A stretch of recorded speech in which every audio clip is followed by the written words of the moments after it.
A Alep, a Assembleia Legislativa do Estado do Paraná, foi invadida por um grupo de militantes de extrema esquerda, estudantes, sindicalistas, inclusive partidos políticos como o PCdoB, o Partido Comunista do Brasil. Tudo isso por uma mudança que quer executar Ratinho Júnior, o governador do Paraná. Quais mudanças são essas e como está a educação brasileira que acaba permitindo esse tipo de ação? Vamos entender em números.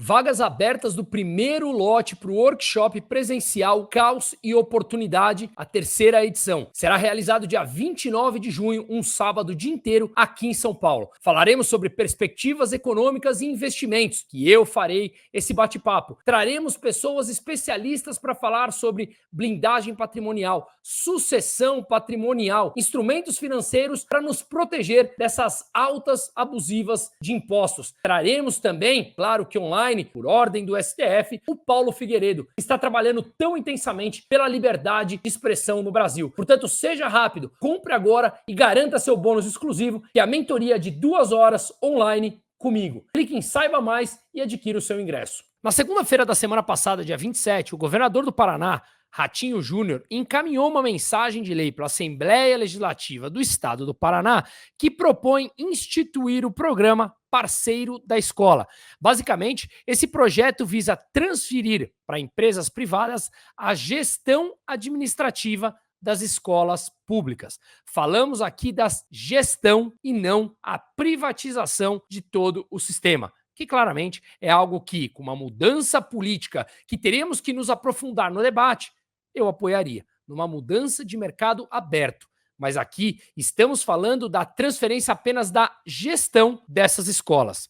Fazendo apenas um parênteses, que eu vou deixar o link aqui embaixo no descritivo, tem uma matéria que mostra como a Nova Zelândia, nos anos 80, inclusive governada na época por um partido de esquerda, mudou radicalmente a educação no país, transferindo a gestão de todas as escolas para a iniciativa privada, e os alunos passaram a ter um resultado muito melhor ao que apresentavam na década de 80, que estava muito abaixo da média de outros países. Aqui, o projeto é mais ou menos parecido. Mas vamos falar um pouco da educação brasileira depois de assistirmos a cena patética e triste que aconteceu na Assembleia do Paraná. Assista.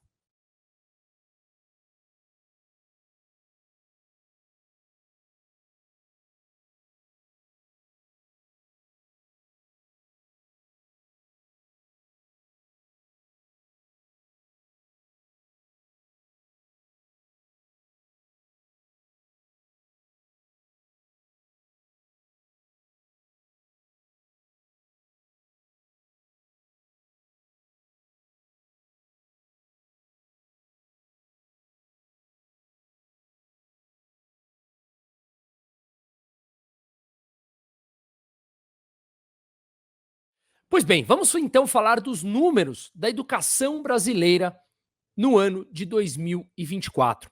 Segundo o último PISA, que mede as notas e o desempenho dos alunos em matemática, ciências e leitura, vamos lembrar que essa prova é feita a cada 3 anos, portanto, estou pegando aqui de 2022, que foi o último resultado apurado.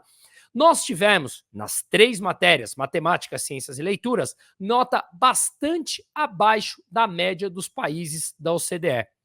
Em matemática, de 81 países, nós ficamos na posição 65. Em ciências, de 81 países, na posição número 62. Em leitura, na posição número 52. Conforme conseguimos ver aqui, o Brasil versus a OCDE, comparando os desempenhos no PISA de 2022, fica bastante claro. Alunos que fizeram abaixo do nível 2 em matemática no PISA de 2022, 73% no Brasil ficaram abaixo, enquanto a média da OCDE, 31% dos alunos. Alunos que ficaram abaixo no nível 2 em leitura no Brasil, 50%.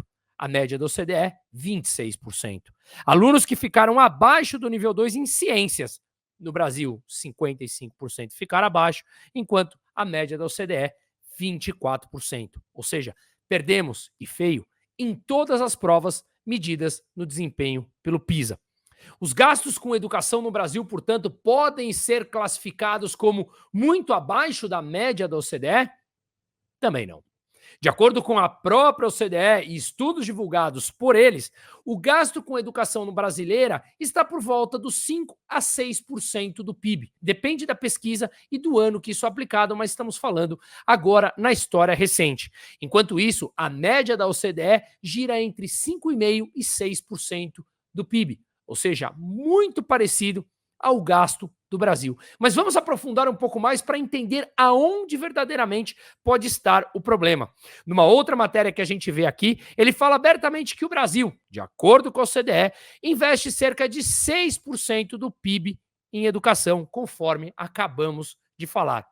Mas conseguimos entender a dimensão do problema ao aprofundarmos como esse dinheiro é gasto. Segundo também a própria OCDE, que é referência aqui no estudo, uma vez que os dados são todos delas, o Brasil investe tanto quanto os países pares que pertencem à OCDE no ensino superior, na faculdade, na universidade, mas destina 3 vezes menos à educação básica.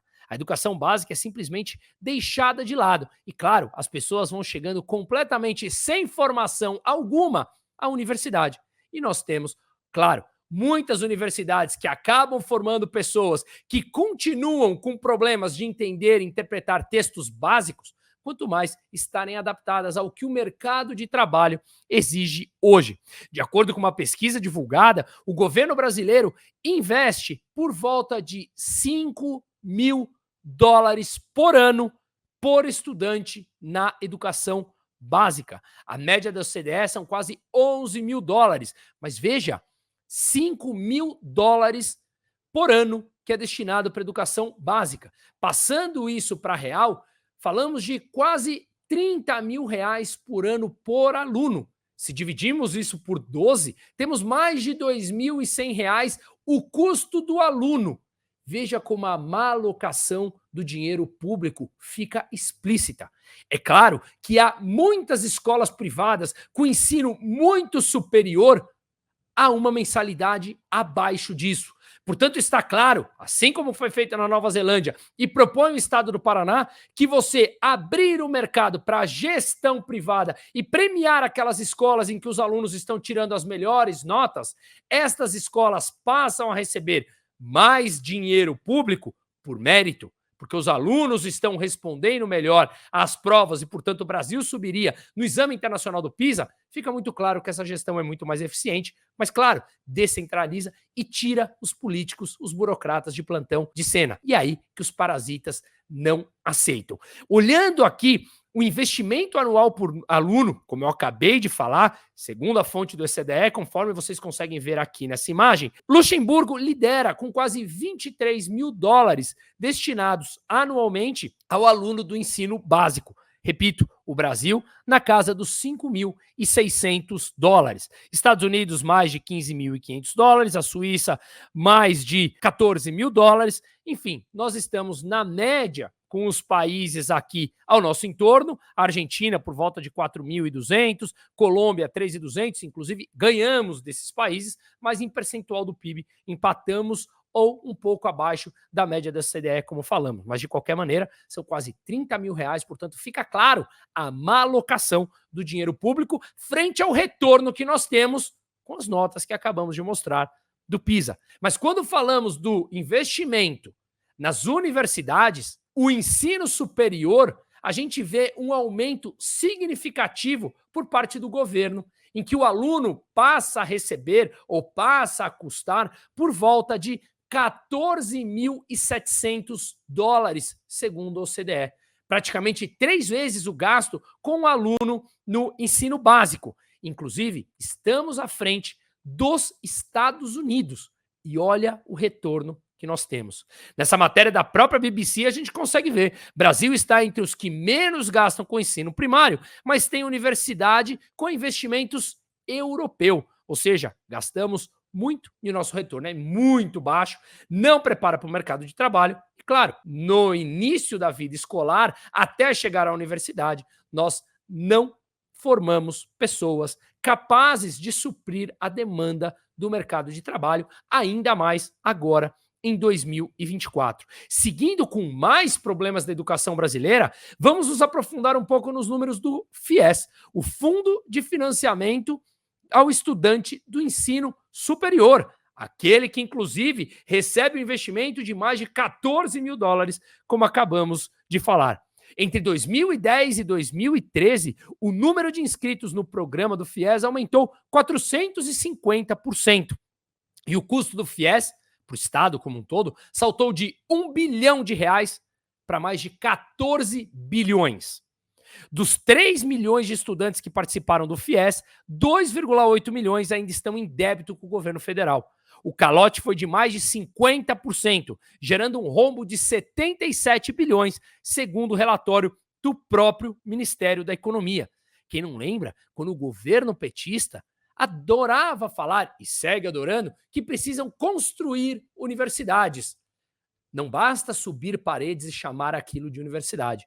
Se você não adapta o ensino àquilo que é demandado pelo mercado atual e pelo mundo de hoje, os alunos não terão condição de serem alocados pelas demandas das próprias empresas e, naturalmente, ou necessitarão de ajuda governamental, portanto, mais endividamento público, mas o mais importante aqui é que essas pessoas que poderiam produzir e serem produtivas deixarão de ser, não conseguirão se adaptar e se encaixar no mercado de trabalho, e o país como um todo vai ficando para trás no sentido macroeconômico. Ou seja, o Brasil investe altas quantias em inclusão nessas escolas, incluir os alunos nas escolas, mas peca demais em oferecer um ensino de qualidade.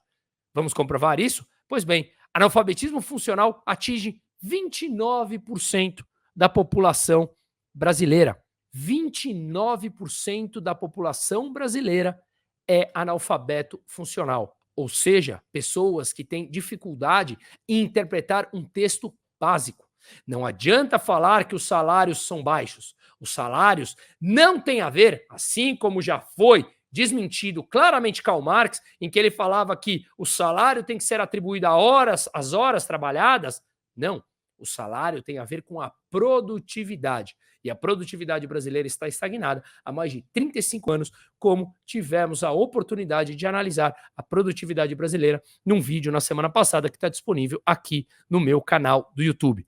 Um dos métodos aprofundados da educação brasileira é justamente o chamado método Paulo Freire, que tem, obviamente, um problema estrutural aqui na educação. Ela instrumentaliza politicamente os alunos ao mesmo tempo que não oferece possibilidades de aprender aquilo que há demanda no mercado de trabalho. Vamos lembrar que um dos homens preferidos de Paulo Freire era Che Guevara. Ele chegou a dizer: o que não expressou Guevara, talvez por sua humildade, é que foram exatamente essa humildade e a sua capacidade de amar que possibilitaram a sua comunhão com o povo. Este homem excepcional revelava uma profunda capacidade de amar e comunicar-se. Che Guevara, um terrorista, assassino, que não permitia homossexuais, que não permitia a divergência, isso que a esquerda prega? Pois é, esse é um dos pontos defendidos por Paulo Freire, Che Guevara, e que hoje esse método está ainda em pleno vapor, tomando conta da educação brasileira, justamente porque ela é comandada pelo MEC, o Ministério de Educação e Cultura. O aluno, portanto, tem uma função, segundo Paulo Freire, de se tornar um revolucionário para justamente pregar contra aquele que o oprime. É isso que defendia Karl Marx, que era abertamente defendido por Paulo Freire. Inclusive, num livro dele que chama Pedagogia do Oprimido, ele escreveu as seguintes palavras, abre aspas: pedagogia que faça da opressão e de suas causas objeto de reflexão dos oprimidos, de que resultará o seu engajamento necessário na luta por sua libertação, em que esta pedagogia se fará e refará, na edição de 1987, na página 17. Portanto, temos aqui um claro problema. E a Constituição Federal Brasileira, com uma lei 9131 de 1995, estabelece que todas as escolas do país devam seguir a BNCC, a Base Nacional Comum Curricular, que tem toda a ideia e toda a metodologia de Paulo Freire, seguindo Karl Marx. Hoje nós temos as escolas municipais, estaduais e federais, todas debaixo do MEC e todas com obrigação de seguir a BNCC. Já as escolas privadas, que nós pagamos para isso, aqueles que podem, aqueles que querem, pagam e colocam seus filhos numa escola privada, também são obrigadas a seguir a BNCC. Claro, algumas escolas privadas podem colocar algum tipo de ensino adicional, como, por exemplo, religião ou cursos extracurriculares, como eu dou em algumas escolas aqui em São Paulo, implementei o curso de educação financeira, ou na faculdade que eu dou aula, a Link School of Business, em que a gente faz o mínimo que o MEC exige para que nós possamos ensinar empreendedorismo, possamos ensinar como os alunos se comportarem, falarem em público e tantas outras funções importantes demandadas pelo mercado de trabalho, mas o básico a gente precisa dar de acordo com a BNCC. E a BNCC continua sendo amplamente marxista, abaixo do MEC, do Ministério de Educação, que foi criado em 1930 por nada mais, nada menos que o ditador Getúlio Vargas. Com isso, vemos que a gente não forma pessoas dispostas a melhorar em produtividade e fazer o país crescer e participar cada vez mais de países desenvolvidos, onde as pessoas têm mais liberdade, mais renda, mais emprego e, portanto, uma qualidade de vida maior. Nós seguimos retrocedendo e dando passos em direção ao passado. Essa é a metodologia implantada por toda a esquerda e você viu em pessoas que invadiram agora a Assembleia do Paraná defendendo ideias antigas e retrógradas, justamente como o governo que tomou conta do Brasil. Mas antes, eu quero te passar um recado. A insegurança política no Brasil vem crescendo bastante, com a presença de Flávio Dino, por exemplo, no STF, e várias decisões questionáveis e autoritárias daqueles que deveriam defender a Constituição. Mencionei aqui Flávio Dino, mas tem várias outras pessoas e personalidades que poderíamos falar junto com as suas ações deletérias para o país, acabando, privando a liberdade individual e a liberdade empresarial. E pensando nisso, temos uma parceria com a CETI, que te ajuda a conseguir residência em outros países, incluindo países da América do Sul, como o Paraguai, que tem um governo de direita há mais de 80 anos, que é a favor da liberdade individual e do porte de armas, e possui baixos impostos. Então, se você quer garantir a sua residência paraguaia e ter uma garantia para caso o barco realmente afunde, o link está na descrição do vídeo.